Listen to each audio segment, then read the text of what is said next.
पूज्य गुरुदेव, आपके चरणों में कोटि कोटि प्रणाम। गुरुदेव, मेरा नाम रूपदास है। मेरा एक प्रश्न है गुरुदेव कि मन पर काबू कैसे प्राप्त की जाए और मन का क्या स्वरूप है? ये बार बार चंचल है, इतना भटकता है, इसको कैसे वश में किया जाए? इस पे मुझे विश्लेषण स्वरूप में साहब आप समझाइए। मन के विषय में आप पूछ रहे हो, ये बहुत अच्छा प्रश्न है। सबके मन में मन को और जानने की इच्छा होती है, क्योंकि तन तो सब जानते ही है लगभग। और मन के विषय में जगह जगह सुनते हैं, प्रवचनों में, भजनों में या ग्रंथों में पढ़ते हैं। तो मन जो है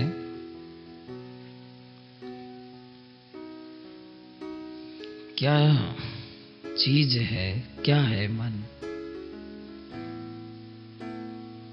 इसको समझने के लिए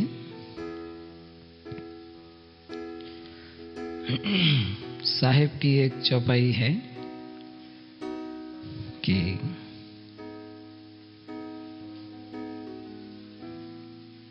कबीर मन, दुआ है, कबीर मन एक है और भावे जान लगाए। भावे गुरु की भक्ति करो, भावे विषय कमाए। मन चंचल और अति गतिशील, जिसको आप मन कहते हैं, वो अति चंचल है, बहुत तेज गति है जिसकी। अब जैसे आपने एक दौड़ते हुए व्यक्ति को देखा, वो 1 मिनट में कितनी उसकी गति तेज है। उसके बाद में मनुष्य ने साइकिल बनाई, मोटरसाइकिल बनाई, उसके बाद में कार, और कार के बाद में ट्रेन, और ट्रेन के बाद में रेल, हवाई जहाज। तो ऐसे हवाई जहाज के बाद में भी वैज्ञानिकों ने और भी आविष्कार किया। गगन मंडल में जो भेजते हैं, उसके लिए रॉकेट वगैरह कई वैज्ञानिकों ने बनाई। ध्वनि, आवाज से भी ज्यादा तेज दौड़ने वाले यान बनाए। फिर भी इन सब मनुष्य निर्मित कृत्रिम संयंत्रों के से ज्यादा इस मन की गति है। तो ये मन 1 सेकंड भी नहीं लगने देता है, और जहां जहां आप स्वप्न में, जागृत में, जहां जहां आप देखते हैं या देखे हैं, वहां वहां मन अपनी कल्पनाओं से पहुंच जाता है और उसकी गति बताई कि 1 सेकंड में 21 ब्रह्मांड तक घूम करके वापस आ जाता है। तो ये जो मन है, इतना तेज गति वाला बताया गया। एक बात पूरी हुई कि मन की गति क्या है। दूसरी बात, मन इंद्रियों के वश में होता है और इंद्रियां मन के वश में होती। मन को माया प्यारी होती, माया को मन प्यारा होता है। जैसे ये कह दिया जाए कि ये जो शरीर है एक गाड़ी है और इस गाड़ी को चलाने वाले दो हैं। एक तो इंजन रूप में आत्मा है, आत्मा है तो शरीर चेतन है, और जो गुरु की शरण में नहीं गया जीव, इस तन से जो वर्क है, काम है, धंधा है, जो भी कराते हैं उस पर मन ड्राइवर बन जाता है।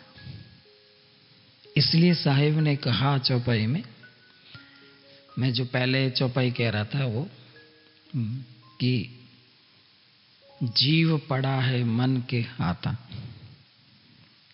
जीव पड़ा है मन के हाथा और नाच नचावत राकत साथा। ये जो जीव है, ऐसा कबीर साहब धर्मदास जी होता है, जब इसको सद्गुरु संत नहीं मिलते हैं तो ये जीव मन के बहकावे में बार बार आता है और मन जैसा चाहे वैसा इस जीव को कर्म कराता है। मन पड़ा जीव के हाथा। ये जीव के हाथ मन नहीं पड़ता, पर मन के हाथ में सब जीव पड़ गए। वो गति तो कब आएगी? जब भजन करेंगे तब मन जीव के हाथ में आ जाएगा। हाथ में आने का मतलब कहना में आना।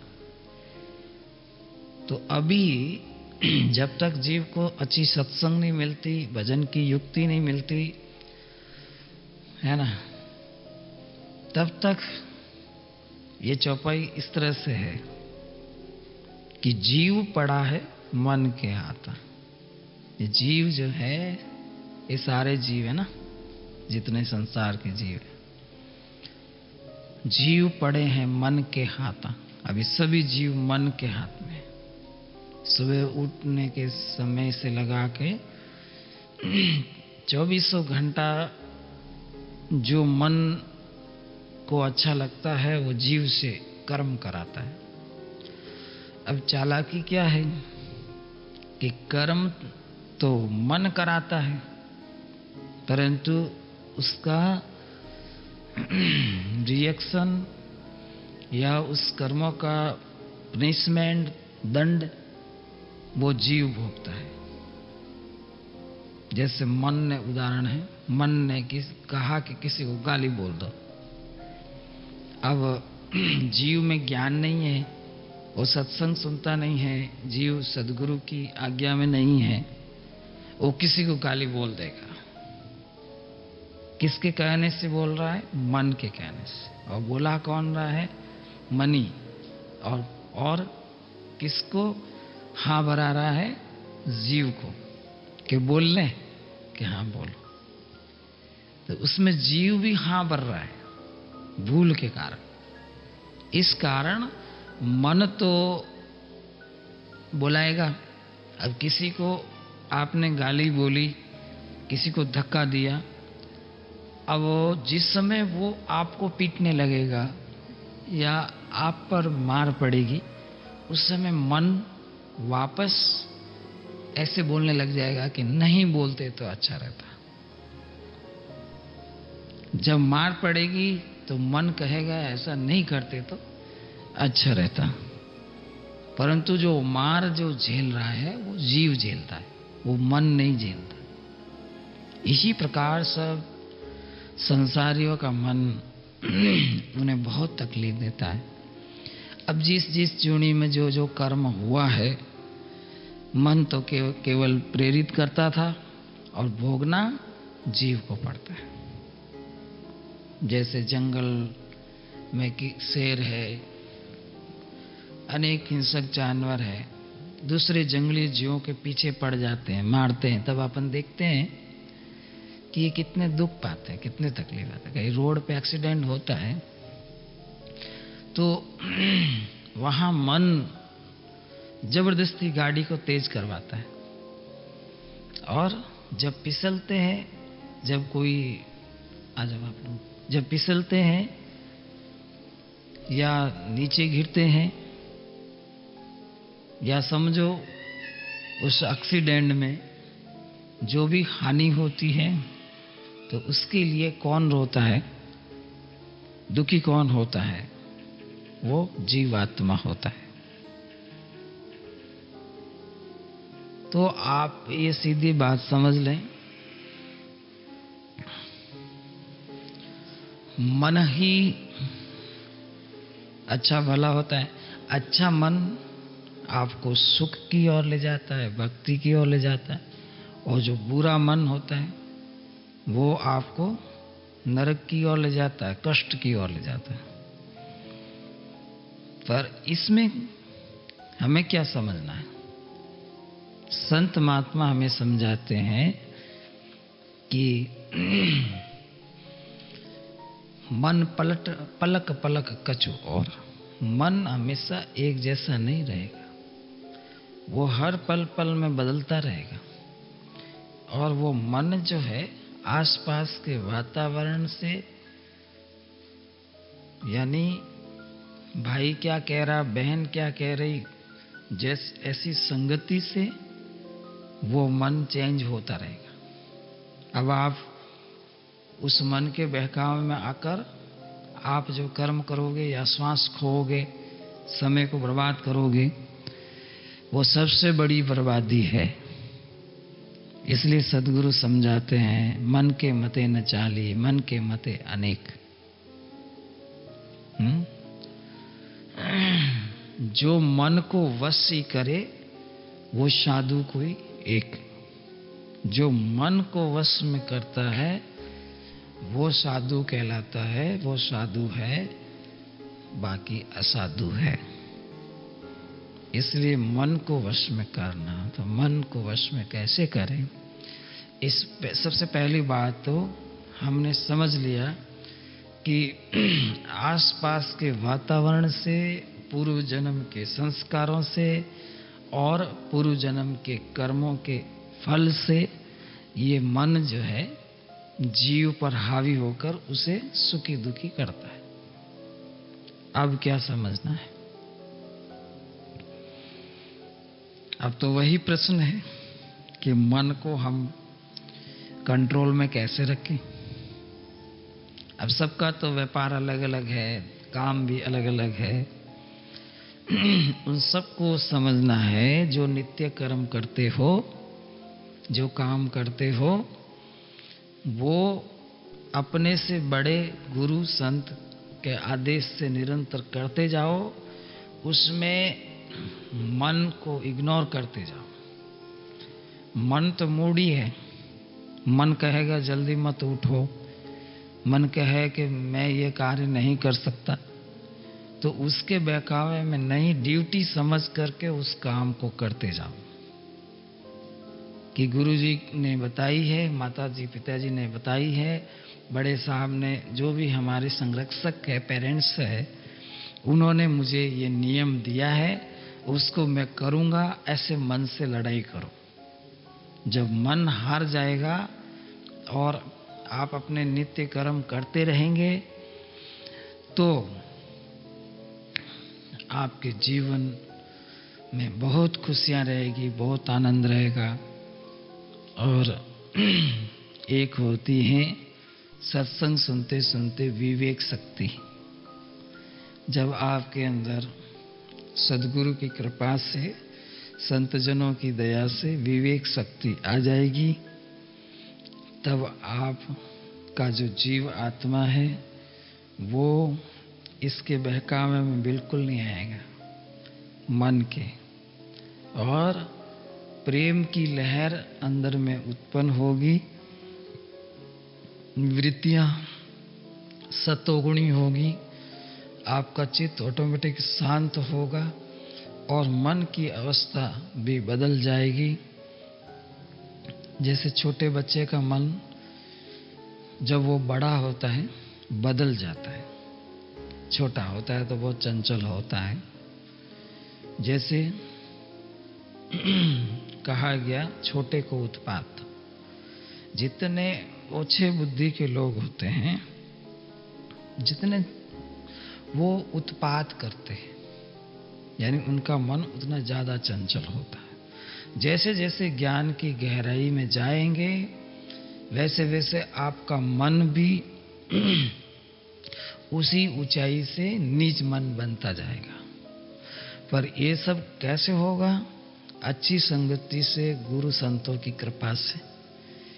और उनकी संगति त्यागोगे नहीं, उनकी बातों की अवहेलना नहीं करोगे, उनके आदेश का पालन करते रहोगे, तब मन को कोई बहकाने का मौका नहीं मिलेगा। तब वो अपने आप धीरे धीरे धीरे धीरे नीच मन होता जाएगा। इसलिए साहब ने कहा, मन लागो मेरो यार फकीरी में। यहाँ पर निज मन की बात है, वो पहले वाले मन की बात नहीं है जो मैं बैठते ही समझाया था। तो क्या रहस्य है इसमें कि जब तक हम इन आंखों के नीचे नीचे शरीर की शुद्धि रखते थे, इन नीचे वाली इंद्रियों से संबंध रखते थे संसार से, तब तक वो मन था। और जब हम ज़्यादा ध्यान करने लगे, मेडिटेशन करने लगे, जो जो इस मन के जो विचार है, स्तर है, वो ऊंचे हो गए, सोच ऊंची हो गई। उस सोच ऊंची होने से कोई गाली भी दे दे तो मस्त रहता है, होता रहता है। मतलब कोई साँच झूठ में उसे अड़ जाना चाहे तो भी वो नहीं अड़ुसता है। तो वो जो मन है एक ऐसा पड़ाव पे पहुंच जाता है जिसे साहिब ने निज मन कहा। तो निज मन को नीचा किया और गुरु चरणन की ओर, कहे कबीर सा गुरु देव बिना नजर न आवे और। अब वही आंखें हैं, अब वही जिबिया है जो स्वाद नहीं चाहती, अब वही आंखें हैं जो कभी बुरा नहीं देखती, अब वही हाथ है जिसे सेवा हो रही है, पहले वही हाथ थे जिसे लड़ाई झगड़ा होता था, बुरे कर्म होता था, अब वही जीवन है जो आप विवेक से चलाओगे। कैसा खाना पीना रहन सहन सब बदल जाएगा आपका। तो वो हो गया निज मन। इसलिए साहब ने कहा, निज मन तो नीचा किया, चरण कमल की ठोर, कहे कबीर गुरुदेव बिना अब नजर न आवे और। अगर आपको फिर भी मन के बारे में जानना है तो सदगुरु कबीर साहब के साखी ग्रंथ में मन का अंग है। अब वो लोग जो अपने मन से चले, जैसे हिरण्याकश्यप मन से चला, प्रहलाद निज मन बना के भक्ति किया, प्रहलाद की जय जयकार होती, प्रहलाद को भक्त के रूप में देखते हैं और हिरण्याकश्यप को राक्षस के रूप में देखते हैं। और भी जैसे अर्जुन को अपने ताकत का अहंकार हुआ तो कृष्ण जी ने उसको गोपियों को लाने के लिए भेजा। वो गोपियों को लाने की बजाय उसका कोई भी बाण भी नहीं चला। तो जिसको बहुत बाण चलाने का और धनुषधारी श्रेष्ठ होने का अहंकार था, वो भी तो एक मन है ना, वो भी एक मन है। तो उसको उस डिग्री से देखते हैं। इतना देवी देवताओं के अस्त्र शस्त्र सब काबू में होते हुए भी मन को काबू करना उसके लिए मुश्किल था, अर्जुन के लिए। पांचों पांडवों को देख लो, दुर्योधन को देख लो, जो जो इतिहास है उसको मन के अंग में जोड़ा गया, क्योंकि मन में ही जब तक मन है, जब तक काम क्रोध लोभ अहंकार छल कपट ईर्ष्या राग द्वेष ये सारी ताकतें उसमें विद्यमान है। और जब निज मन है तो उसमें निज मन में क्या है? आनंद है, उत्साह है, प्रेम है, दया है, धीरज है, समा है ना? जो अच्छे अच्छे गुण है, सुमति जिसको कहते हैं, वो निज मन में है। और मन में चंचल है और निज मन निश्चल है, आत्मा की ओर वो सहयोग करता है, भक्ति की ओर सहयोग करता है। अच्छा, गुरु जी का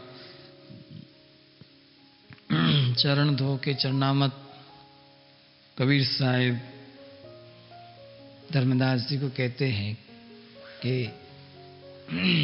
जो भजन आनंदी संत है उनके चरण धो के चरणामत बार बार लेने से पीने से मन का अहंकार खत्म होता है। अगर मन में ज्यादा अहंकार आता है तो वो ऐसे खत्म होता है। क्यों? कि जिसका चरणामत लेगा यानी उनके अंदर भाव आ जाएगा कि मैं उनका सेवक हूं, मैं उनका शिष्य हूं। और साहिब की भी वाणी है कि जिनका चरणामत लीजिए उनको गाड़ी काहे को दीजिए। जिस संत का आपने चरणामत लिया, जिंदगी में उसकी निंदा आप नहीं कर सकते और उसको आप गाली नहीं दे सकते। तो कहने का मतलब है ये है निज मन अवस्था। हम सदा साधु संतों के, गुरुजनों के, सच्चे उपदेशकों के सेवक बन के रहें, ये निज मन की अवस्था है। चाहे हमारे अंदर कितने भी अच्छे गुण हो, हम उस गुणों का कभी बखान नहीं करें और उस गुणों से हम कभी फूले नहीं, अहंकार नहीं करें, तो हमारा जो पुण्य है वो सैप रहेगा। अगर हम अच्छे हैं और फिर मन के बहकाव में आ रहे हैं, जैसे कोई दानवीर है और वो उसको अहंकार हो गया मेरे जैसा कोई दानी नहीं, कोई बढ़िया कला जानता है, वो कला का उसको अहंकार हो गया, कोई काशी में पढ़कर विद्वान हो गया और विद्वान गिरी छाड़ता है और अंदर से खोखला है, अंदर से विषय विकारी है, तो वो अहंकार का उसको नुकसान है, लाभ नहीं है। इसलिए किसी भी चीज का आप अपने अपने क्षेत्र में जब कभी भी अहंकार करेंगे, वह भी मन का ही स्वरूप है।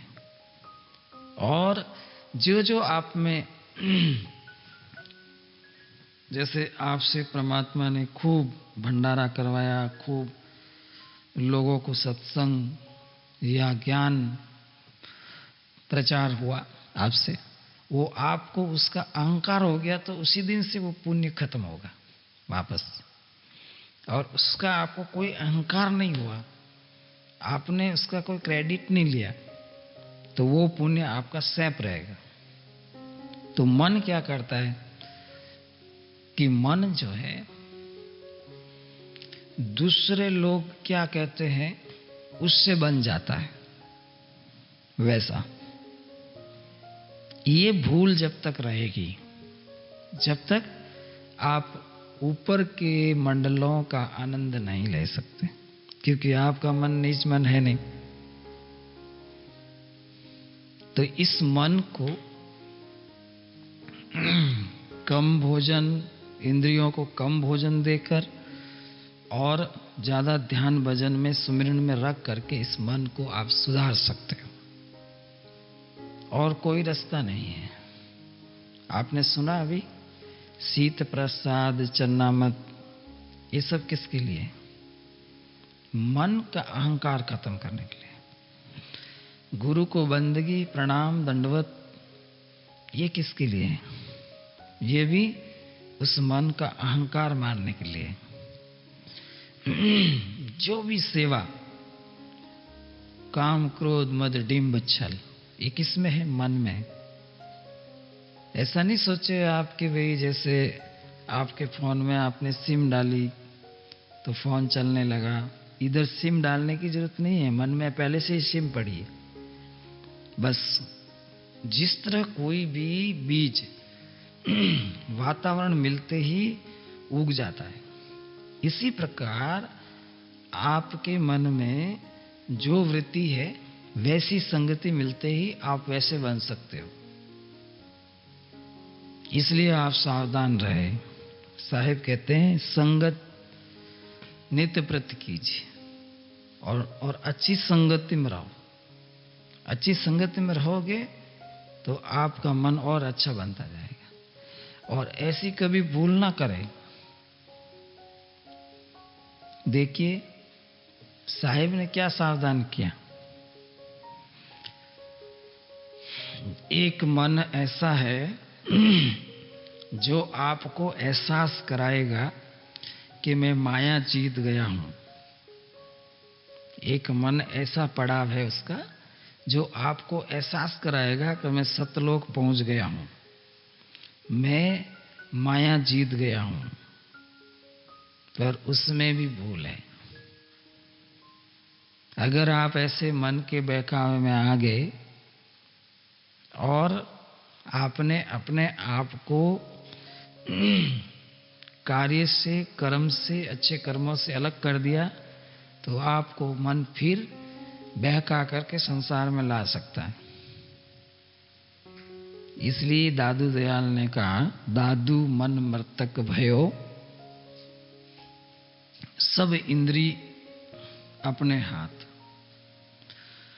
दादू साहब कहते हैं कि सारी इंद्रियां आपके हाथ में हैं, मन भी मृतक अवस्था में है, फिर भी कबहू न कीजिए कनक कामणी साथ।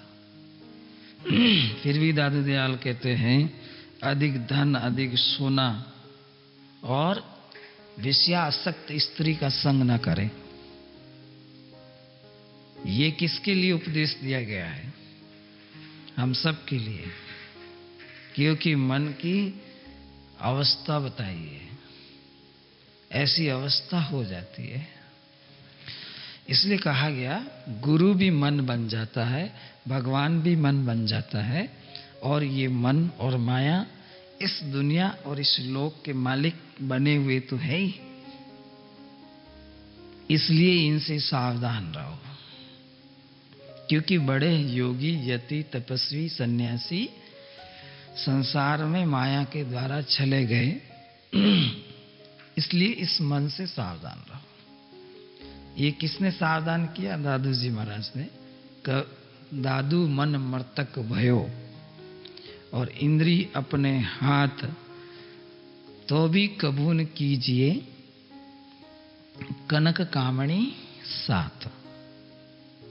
ये संदेश दादू जी महाराज का है और इसलिए सुनाया गया क्योंकि एक ऐसी परिपक्व अवस्था प्राप्त हो जाए तब तो कोई बात नहीं, परंतु मन आपको एहसास करा करके गिरा सकता है। तो इतना धोखा तो दादू जी ने भी परख लिया था। इसलिए हम सब साधकों को ये दादू जी के संदेश को भी ध्यान में रखना चाहिए। क्योंकि मैं इसलिए कहता हूं कि जो ज्यादा ऊपर चढ़ता है, जो ज्यादा ऊपर चढ़ता है तो ऊपर से गिरने का भी डर रहता है। इसलिए जैसे आप पिता के पुत्र हो, पूरा परिवार का सब कुछ आप कर रहे हो, एक समाज के कोई अध्यक्ष बने हुए हो, मान लो बहुत बड़ी आप पोस्ट पर हो, बड़ी पोस्ट पे हो, तब आपको लगता है कि मैं तो बहुत अच्छा व्यक्ति बन गया, मन एहसास कराता है। और उसी समय जैसे आपको मन ने एहसास कराया कि अब कभी भी जीवन में हम कोई गलती नहीं करेंगे, आज हमें ऐसा एहसास हो रहा है, फिर भी दादू दयाल कहते हैं, दादू कबहू न कीजिए कनक कामणी साथ। फिर भी दादू दयाल कहते हैं कि मरा हुआ मन भी भूत बन जाता है, भूत की तरह वापस जीवित हो जाता है। इसलिए इस मन का संग न करें, सतगुरु के आदेश अनुसार जीवन में चलें तो बहुत ही अच्छी बात है। जैसे कोई व्यक्ति के गुरु सुमिरन भजन में लीन है, वो काशी मथुरा जाकर बड़ी संस्कृत पढ़ के आए, तो वो ज्यादा पढ़ा लिखा क्या है कि अक्षर बोधी हो जाता है। और अक्षर बोधी के अंदर क्या होता है, अनुभव कम होता है, वो सारा काम केवल बोली से ही निकालता है। तो ऐसी स्थिति में आप अच्छे विद्वान हो, आप अपनी बात को लोगों के बीच में अच्छी तरह से रख सकते हो, वो स्तर आपका बढ़िया है। परंतु अनुभव का जो स्तर है, जो भजन का जो स्तर है, अगम ज्ञान का जो स्तर है, वह तो कम बोलने वाले को मिलता है, क्योंकि उसकी जो वृत्ति है वो अंतर्मुखी होने के कारण, अपने इष्ट में समर्पित होने के कारण वह उन पे छोड़ देता है कि आप जिसको कहना है आप कहो, क्योंकि मैं तो एक आपकी शरण में हूं। तो वो एक शरणागत की भूमिका उस साधक की होती है। तो वहां पर जो है साहिब ने एक शब्द कहा कि मन ही सब में बोलता है। अच्छा, ये भी अनुभव करो, चिड़िया कितनी बोलती है, पशु कितने बोलते हैं, पक्षी कितने बोलते हैं, और मन के विचार को भी देखो, कितने विचार आते हैं, अपने अपने स्तर में कितने विचार आते हैं। अपने आप को देखकर मैं तो 20 साल का हो गया, मैं तो 25 साल का हो गया, हर विद्यार्थी, हर लड़का का अब मेरी शादी होनी चाहिए। तो अवस्था, वो पहले तो नहीं कहता था ना ऐसा, वो एक शरीर की अवस्था देखकर बोलता है, इस संसार की स्थिति देखकर बोलता है। तो बहुत कम मैं इस पे बोलूंगा और इतना ही कहूंगा कि साहेब तो यही कहते हैं कि 3 गुण मन के अंदर होते हैं, रजोगुण, सतोगुण, तमोगुण। वैसे अनेक विचार मन में होते हैं, परंतु मुख्यतः 3 विषयों के विचार होते हैं। रजोगुण विचार आपको हंसाना, संसार में फंसाना का काम करते हैं, और हंसी ठटोली, मजाक, संतान उत्पत्ति, घर मकान बनाने की प्रेरणा करते हैं।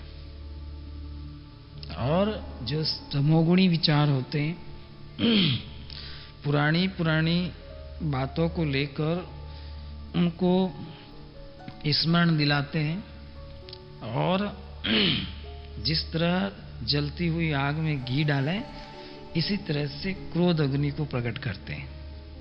वो होता है तमोगुणी मन। और सतोगुणी मन होता है कि बस केवल सत्संग में ही बैठ जाओ, पूजा करो, भजन करो, जो भी सात्विक उसको जो बोध है, उसमें वो अपने आत्मा में जाने के लिए संतुष्ट और योग्य बनता है, शांत चित्त होता है, वही सतोगुणी हो सकता है। क्या ये 3 लहरें आप जानते हो? नहीं तो जानने की कोशिश करो और ये सोचने की कोशिश करो, आज मेरा मन किस तरह का है। भजन करने बैठते उसके पहले सोचो, मेरा मन किस तरह का है, रजोगुणी है कि सतोगुणी है कि तमोगुणी है। अगर आपका मन तमोगुणी है फिर भी भजन नहीं होगा, रजोगुणी है फिर भी भजन नहीं होगा। आपका मन होना चाहिए सतोगुणी, आपका चित्त होना चाहिए शांत, तब आप अंतर में ध्यान भजन कर सकते हो। सतोगुण के ऊपर जब आप अमल करोगे तब आपको निज मन की अवस्था प्राप्त होगी। यहां तक तो गुणों में तो मन ही है, इच्छा के संग मन है, इसीलिए सृष्टि की उत्पत्ति हुई। तो आप तटस्थ हो और अजर अमर तो हुई, और आप अखंड हो, आप उस मालिक के नूर प्रकाश हो, आप जो है आत्मा हो। ये अध्यास आपका बना रहे अंतिम समय तक, तो आप जीवन मुक्त हो, फिर मन आपका पीछा नहीं करेगा।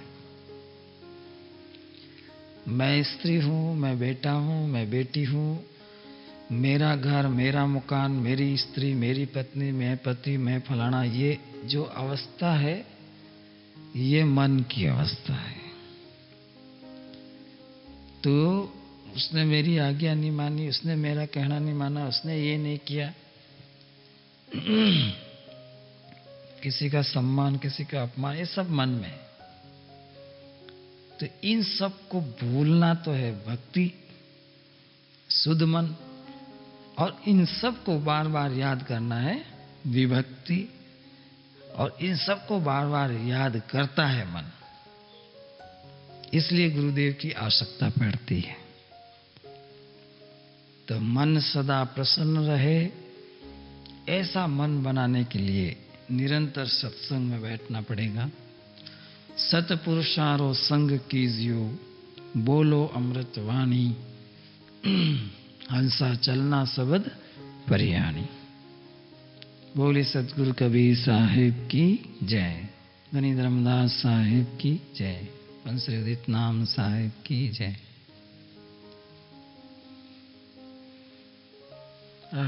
कई समझ में आयो?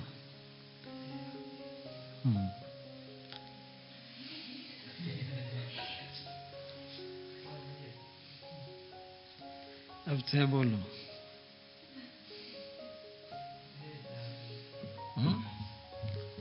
मेहमान आया कि एनो बात कर लो पहले।